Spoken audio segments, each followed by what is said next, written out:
Certains l'appellent le scandale de l'air contaminé. La présence importante d'amiante dans les locaux de l'université de Jussieu à Paris a pris un tour nouveau. 2 victimes vont en effet déposer plainte contre X pour empoisonnement.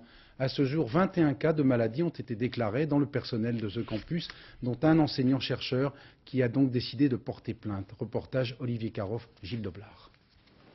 Je respire de l'amiante depuis 67. Avec quel résultat aujourd'hui? Résultat, une plaque pleurale qui a été mise en évidence tout récemment. Dans quelques mois, ce maître de conférences et chercheur en physique de Jussieu fêtera ses 30 ans de maison.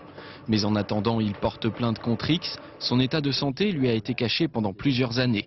Une maladie professionnelle due à l'amiante, encore présente dans la plupart des locaux, jamais détectée par les services médicaux de Jussieu et dont il n'a eu connaissance qu'en mai dernier dans le cabinet d'un médecin indépendant.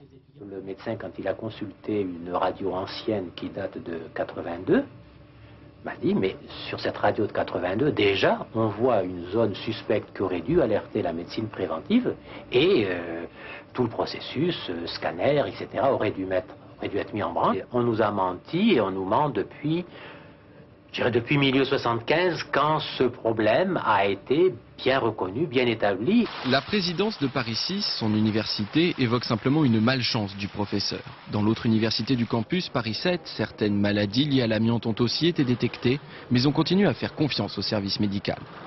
Il est tout à fait conscient de la difficulté que peuvent avoir ces personnels et il s'est engagé auprès de nous à ce que tous les examens douteux, par exemple, soient refaits. Jussieu compte 10 000 employés. Les 2 plaintes déposées ce matin pourraient bien être les premières d'une longue série.